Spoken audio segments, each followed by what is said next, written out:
আমি এখানে পেঁয়াজ, রসুন, তেজপাতা, গরম মশলার ডাল এগুলো দিয়ে দিচ্ছি। আমি এইখানে মরিচের গুঁড়া দিয়েছি, তারপরে আদা আছে, এই যে গরম মশলা ফল টল দিচ্ছি আমি এখানে, এই যে দেখতেই পারছেন।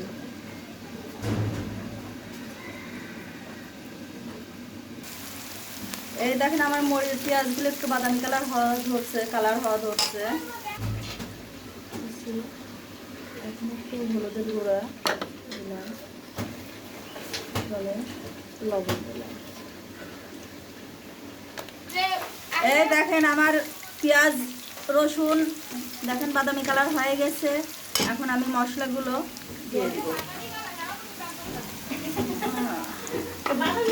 এই যে আমার বাসায় আজকে মেহমান আসছে। মেহমানটা বলছে যে আপা আপনার হাতের কাঁঠাল খুব মজা, সে গত বছরকার কাঁঠাল আমার খালা দিয়েছিল, তা সেটাই সবাইকে আমি খাওয়াবো, এই কারণেই আমি কাঁঠাল রান্না করতেছি। এই দেখেন কাঁঠাল, গত বছরে কাঁঠাল কুটে রাখা হয়েছিল, হলুদ লবণ দিয়ে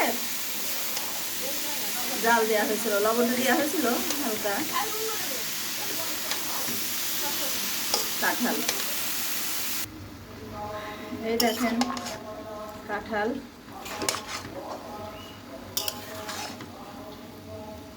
এখন আমি